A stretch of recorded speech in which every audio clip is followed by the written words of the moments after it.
As Utah expands its role in the AI economy through new data centers and energy investments, security is becoming a critical part of the conversation. LiveView Technologies, known more commonly as LVT, is a Utah-based company applying AI to mobile surveillance platforms to help protect both communities and the infrastructure powering America's AI future. Steve Lindsey, who heads LVT's AI work, joins us to discuss how these technologies scale, where efficiency gains are being realized, and what this means for Utah's growing role in the AI race. Steve, thanks so much for taking some time with us today. Hey, anytime, Marty. Glad to be here with you. All right, for those who are unfamiliar with LVT, can you explain how your platform works and why AI is central to the work that it does? Yeah, so most people are familiar with LVT, blue flashing lights, solar panels, trailers and parking lots that you've seen around. But there's a lot of magic behind those. And really what the focus is around prevention. You'll see a lot of cameras being used in what we call reactionary use cases, where they're just recording, and maybe if something does happen, someone has to go back and retrieve the footage. What we're more interested in is looking for behaviors that are suspicious or just known to be bad behaviors, and then taking proactive action at that time to try to prevent those crimes. So where AI fits into this is looking for those behaviors, those bad behaviors, whether they be, people who are loitering or people who are trying to break into fences. I mean, whatever it is, our AI is able to detect those bad behaviors, and then we have an automated orchestration of deterrence. And what's really nice about this is instead of waiting for humans to be involved, we can actually use that AI in a generative AI way to actually scare them off. We can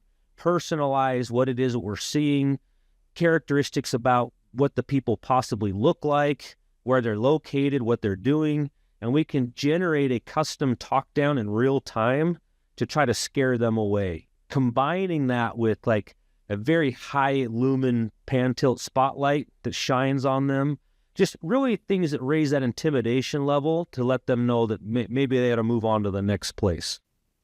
I think that's really interesting, the way you're talking about the balance between what can AI do to replace humans, but sometimes it's working with humans. And you guys have emphasized augmenting human work rather than replacing it generally.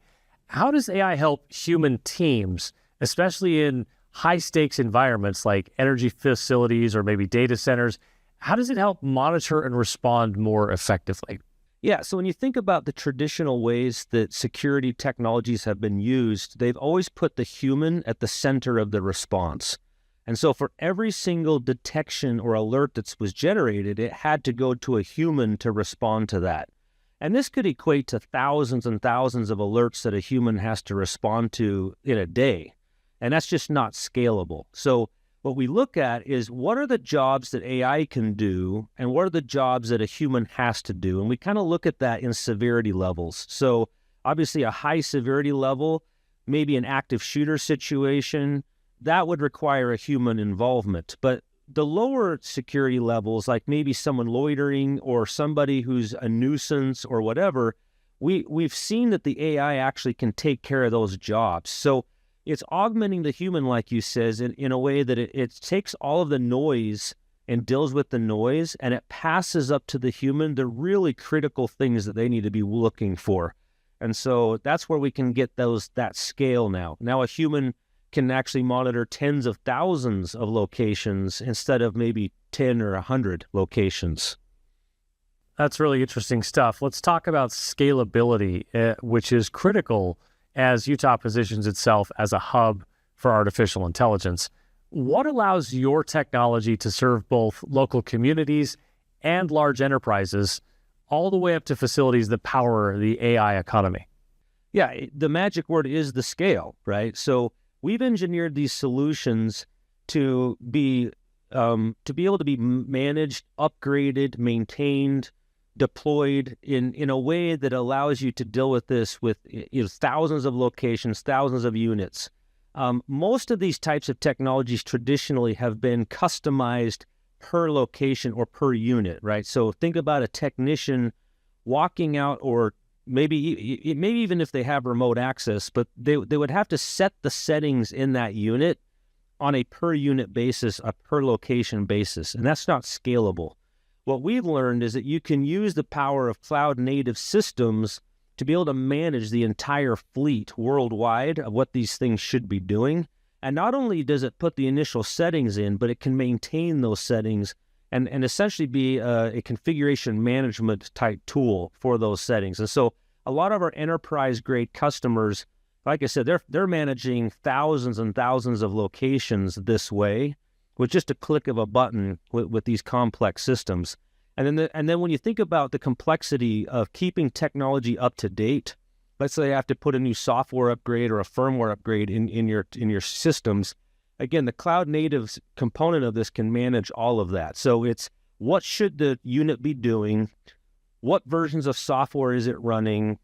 Even the telemetry from the systems themselves all come back, but it's all enterprise grade, manage thousands of units at a time type of an architecture. You mentioned a moment ago a situation where because of AI, you have humans who can monitor thousands of sites as opposed to just a handful of them, using AI to augment what humans are capable of doing and what they need to do for an organization. So one of AI's big promises has been making work faster and less expensive. Where are you seeing the greatest efficiency gains today, and how do those benefits translate into protecting critical infrastructure? Yeah, so I think the easiest way to think about this is think about the knowledge workers, right? We'll call it the class of people who are hired to think through and solve problems. Most of those knowledge workers spend most of their time doing mundane work, and they don't really do a lot of the thinking and creativity. And so what's really powerful about AI, especially a lot of the latest tools, is they can do a lot of that mundane work for you and really allow you to spend most of your time solving problems, answering questions, doing those types of things that are really the superpowers of humans. When you think about what's really different between an AI and a human, the AI is really good at just pulling information that it already has at its disposal and being able to make it accessible very quickly. That's kind of what it does today. Our chat GPT experiences and things like that. But humans, on the other hand, we are really good at creativity and resourcefulness, right? We're challenged with a problem and we can think through these things at a level that AI isn't really able to do and with a level of creativity that it can't do. So again, humans are still extremely critical for those superpowers of creativity and resourcefulness. Now, when we apply this to a security use case, as I mentioned before, one of the most mundane jobs to do is watch a camera. And we are not good as humans just to consistently watch that camera. But a computer is. It doesn't mind watching, and it doesn't mind trying to look for different things. And the more advanced AI capabilities that we have available today, you can actually start bringing in context as to what it's seeing. An example we like to give of this is, let's say that you want to look for somebody laying down in a parking lot. If somebody's laying down next to a tree, that may not be a threat. But if they're laying down next to your car, maybe they're trying to steal your catalytic converter, right? So it's not only the action of what is it looking for, but in the context that action is being done, right? And so those capabilities with AI are now real, and we can now apply those to those mundane jobs of watching cameras. Look for this type of behavior in this context, and if you see this, then do this. And if they don't leave when you do this, then maybe escalate it to a human to get involved, right? That's an example of the mundane work, and then only let the human deal with the things that they really need to deal with. AI doesn't have a waning attention span like the rest of us do, so that's one of its key benefits. Utah is rapidly expanding its data center and energy infrastructure. How does LVT fit into that larger AI ecosystem, and why is security such an essential part of building trust in this growth? Well, I think we all should know that the new economy is built on information and data that drives the economies that we have. And AI is one of those battlegrounds that we're all fighting today. And so when we think about the ability to deploy these or to build these large data centers that are really centered around increasing AI capability, and also the power generation needed to run these massive data centers, they now become massive threats, both for eco-terrorism or for, national terrorism, right? Or foreign terrorism that might be trying to come in. And so it just puts a bigger target on all of these facilities. So the question now is, well, then how do you secure these? Now, we always have to balance cost with effectiveness. And what's really nice about LVT's technology is it kind of balances both of those, right? We have the ability to not only deploy technology, but to keep that technology future-proof and capable of solving problems of tomorrow, just like they were able to solve for problems of today. But you're reducing the cost of installation, of maintenance, of upgrades, because of the way that the system works, right? So a lot of people think that the rapid deployability of our solutions are all centered around the fact that some of our form factors are in a trailer with wheels, right? And I can drive this thing up, and within 15 minutes, I can start securing an area. But that's not what we mean by rapid deployability. What we mean by rapid deployability is the fact that I don't have to trench for infrastructure, power, and or communications. I don't have to bring in system integrators to build these very complex systems out. They're already kind of bundled together in the solution. And so I can get value today. I don't have to have this large expense up front to get the system actually designed and implemented. And I don't have a high cost of ownership in keeping it running. And those are very real costs. Think about it as an iceberg. Most people see just 10 or 20% of the iceberg above the water, and 80% of it's under the water. And that's kind of what the cost of ownership analogy is like with technology. You might think your price is what you see above the surface, but when you actually go to implement it, there's an enormous cost of ownership underneath. And that's typical of technology when you have to actually involve all these third-party groups to try to get it running, as well as hire the staff to keep them operating. So a service like LVT eliminates a lot of that hidden cost of ownership, and it's very clear up front what it is to run a program like this.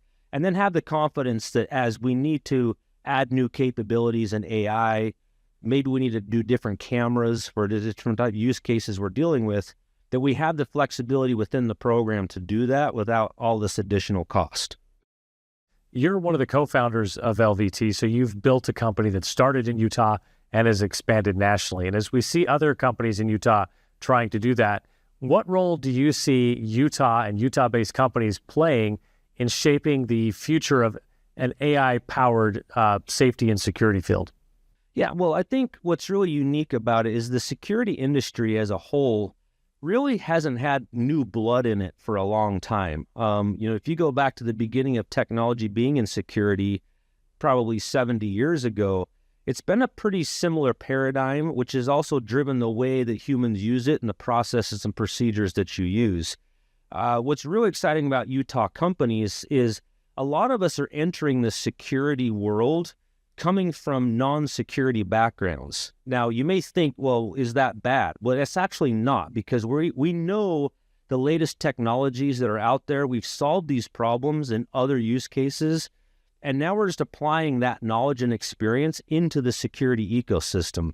So this allows a whole new breadth of innovation happening in this space that not only reduces costs, but as I mentioned before, it increases the value and effectiveness of the solutions themselves, but it also makes the time to value go much lower as well. So again, we can start deploying these solutions and start getting them to operate very quickly within days, not months and years.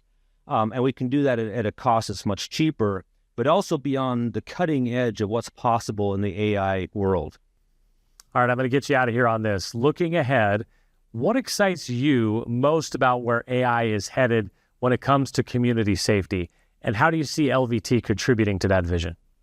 Yeah, so where LVT is really focused, and I think this answers your first question as well, is when we think about the advancements in large language models as well as vision language models. So these are two technologies within the discipline of AI that have really come about in the last year or two. We've actually had AI for decades, right? But they've been very specifically trained for specific actions. And what's hard about that up to this point has been, what if I don't have that situation, right? Well, then it never picks it up. But we have the ability with VLMs, vision language models, and LLMs, large language models, to actually have a lot of variety of situations that can be thrown at the technology, and now it knows how to deal with it, right? So what this means is we can now transform vision into data. The cameras can now tell us what it's seeing and describe that to us. And then we can take what it sees, and we can run that through reasoning models that can reason through these things in a very dynamic way. We don't have to have this hard-coded if-then types, logic going through. We can just say, hey, these types of things shouldn't be happening here. And the reasoning model of that LLM can actually do the rest of the work, right? So again, it unlocks a whole bunch of possibilities that we've never had before. And it really starts to provide that augmentation for humans that can actually start reasoning through these things as if a human would. But it can offload a lot of that nuisance noise work that we were talking about before, and then pass up the really important things to the human to deal with. So it's a very exciting space. I think most technologists that are in this space are now just starting to think of all the wonderful things that can be done with it. It just so happens in our world, in security, there's a really great fit for this type of capability, and we're excited to bring it to the world. Steve Lindsey is the Chief Technology Officer at LVT. He's also a co-founder, and he's been our guest today. Steve, thanks for sharing some of your expertise with our audience. Hey, thank you, Marty. It's a pleasure being here. And don't forget, you can subscribe to our publication at wiredwest.ai for more conversations with AI leaders who are shaping the digital future.